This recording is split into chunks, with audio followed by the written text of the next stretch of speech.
Thanksgiving morning, an empty house. My family had flown to Maui and left me behind. I didn't get sad, I got even.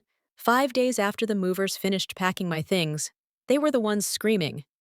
I wake at 9 to a silence that feels like a blade pressed against my throat. Thanksgiving morning in the Kessler house has never been silent. Not once in 26 years.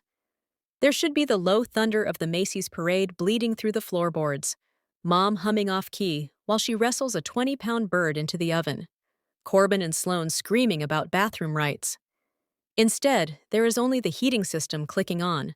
A lonely, metallic heartbeat in an empty chest. I sit up on my elbows, hair falling across my face like a curtain I suddenly want to hide behind. The room smells wrong. Stale, unlived in. My phone shows no notifications, no good morning texts, no frantic check-ins from Mom about whether I remembered to buy heavy cream. Just a black mirror reflecting my own wide eyes back at me. I call out anyway. Mom! My voice cracks, small and ridiculous in the stillness. Dad? Nothing answers except the house settling around me like a held breath. The hallway is colder than it should be. Corbin's door hangs open. His bed is made with military corners he never uses. Sloane's room looks staged for a real estate listing. Pillows fluffed, fairy lights dark. Rhett's sneakers aren't kicked off by the top of the stairs. No one has been here. Downstairs, the kitchen gleams like a showroom no one bothered to live in. My coffee mug from last night sits alone in the sink, a single brown ring drying at the bottom. The oven is cold. No turkey, no brine bucket, no nervous stack of recipes weighted down by the good butter dish. The fridge hums politely. But when I open it, there's nothing inside except a half-empty jar of pickles and light. I pull back the curtain. The driveway is a blank concrete wound. Every car is gone. Even the SUV I filled yesterday, tank topped off for the drive to Uncle Dean's, has vanished like it was never mine to begin with. My stomach flips, slow and sick. I thumb to Mom's contact. Gone. Dad, gone. Corbin, Sloan, Rhett, deleted. A cold laugh scratches my throat. Rhett asked to borrow my phone last night, whining about a dead battery while the football game roared in the background. I handed it over without looking up from the stuffing I was chopping, trusting, stupid. I dial Uncle Dean from memory. It rings twice. Hello? Uncle Dean, it's Krista. Where is everyone? A pause long enough to drown in, then too bright. Krista? Oh, you're still home? In the background, waves crash. A ukulele twangs. Somewhere a woman laughs, carefree. Where are you? I ask, though the answer is already carving itself into my ribs. Well, your parents wanted to do something big for their 30th. They flew to Maui last night, surprise trip. His voice wavers. They thought you were swamped with work and didn't want you stressing about the cost. Cost. The word lands like a slap. The cost I have paid for 6 years while they planned a surprise that excluded me. I hear Sloan in the distance. Are you seriously talking to her? I thought we agreed. Uncle Dean shushes her, but it's too late. The line goes dead in my hand, but the echo of that sentence keeps ringing. They didn't forget me. They erased me. I stand in the kitchen that I scrubbed at midnight so it would sparkle for a Thanksgiving that will never happen here, and something inside me calcifies. No tears, no screaming, just a sudden, exquisite clarity, like stepping out of a steam-filled room into winter air. 6 years, 72 months. $144,000 of my money poured into this house while the May called me responsible, the way other people say, mule. I walked to the fridge calendar where I circled today in red and wrote Thanksgiving at Uncle Dean's in my careful handwriting. Next to it, my checklist. Clean guest bath, gas SUV, buy wine. Every box ticked, every promise kept. I am done. I move through the house like a ghost reclaiming its grave. In the office that used to be the sewing room, no one sewed in. I pull out the 3-inch binder I have added to since I was 20. Receipts, statements, warranties, every penny documented in plastic sleeves. It weighs as much as a newborn. I carry it to the kitchen table and open my laptop. Not to chase them, not to beg, to leave. I find a moving company that works holidays for triple pay. I book them for 8 tomorrow. I secure a studio apartment with immediate move-in and wire 3 months' rent before I can talk myself out of it. Then I make the list. 80-inch TV, mine. Smart fridge, mine. Washer, dryer, espresso machine, mesh Wi-Fi, Dyson vacuum, mattress, rugs, pots, pans, the Nespresso pods they never replaced. Mine, mine, mine. I inventory until the sun bleeds across the hardwood, until the binder is dog-eared from use, until the house already feels like a shell wearing my skin. I sleep on the floor that night, one blanket and the hum of a life I am about to end.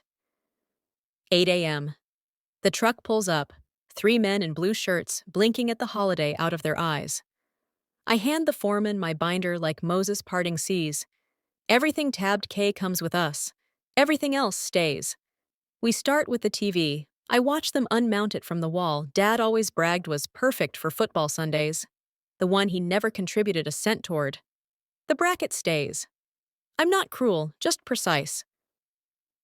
In the laundry room, I run my hand over the washer Sloane called disgusting until I replaced it. I remember her wrinkled nose, the way she said, "God, Krista, can't we have nice things?" As though nice things grew on trees instead of coming out of my checking account. The fridge is harder, 4 strong men rocking it out of its custom alcove, waterline hissing like an angry cat when they disconnect it. I stand in the hollow it leaves and feel the house exhale. Room by room, I walk them through my life, pointing, explaining, producing receipts like a magician who has finally decided to reveal the trick. The movers stop asking questions after the 3rd warranty card. They just work, efficient and quiet, the way people do when they sense something biblical is happening. By 4, the truck is loaded. I sign the paperwork in the driveway while November wind snaps my hair across my face. The foreman hands me back my pen. "You good, miss?" I look at the house. Curtains still, porch light off, a 5-bedroom monument to everyone else's comfort, and I smile for the first time in days. "Never better," I reply. That night I cancel every utility in my name. Power, water, internet, gas. Each representative asks why. Each time I answer the same. I moved. Simple. Final. I leave the new bills in a neat stack on the counter next to the house keys. A gift. I lock the door from the inside, step out, and let it click shut behind me like the period at the end of a very long, very expensive sentence. 6 days later, I am drinking coffee from my own machine in my own 400-square-foot kingdom when the Ring notification pings. I open it leisurely, turn the volume up, and settle in to watch. They stumble up the walk, lobster red from Hawaiian sun, dragging suitcases in outrage. Mom clutches a ridiculous pineapple purse. Dad fumbles the key twice before the door gives. They spill inside like a reversed film of the night they left. The lights don't come on. "Where's the TV?" "The fridge is gone!" Sloane's scream is thin and sharp through the tiny speaker. Corbin finds the Ring footage in under a minute, smart when it suits him, and I watch their faces collapse in real time as they see me on their porch 3 days ago, calm and clipboarded, directing traffic in my own life. Brenda whispers my name like a curse. Then the texts begin. 52 missed calls. I let them ring. The police arrive at my new building 20 minutes later, shepherding my entire family like a flock of molting peacocks. I buzz the officers up alone. In my studio, the TV looms huge and perfect. The espresso machine hisses comfort, and the binder waits on the counter like a loaded gun. Officer Brennan flips through 6 years of my life in 5 minutes. When he closes it, his eyes have changed. "Everything appears to be in your name, Ms. Kessler. Would you like to file a harassment report?" I think of Sloane's tuition, Corbin's failed app, Dad's golf clubs, Mom's tears that always came with a price tag. "No," I say, "but thank you for the coffee." Downstairs, I hear my father roar that this is theft. My mother wail that I've always been ungrateful. Officer Brennan's voice cuts through clean. Civil matter. Leave the property or be cited. Car doors slam. Engines revving. Silence blooms. Weeks later, they corner me in the grocery store between the apples and the artisanal cheese. Sloane looks small without her highlight reel. Corbin's shirt is wrinkled for the first time in his adult life. You need to fix this, Sloane hisses. Mom cries every day. I pick up a bag of Honeycrisps. Get a job, I tell her, and roll past. The summons comes 2 months after that. Small claims, sad $5,000 for emotional damage. The judge spends 7 minutes with my binder and 30 seconds dismissing the case.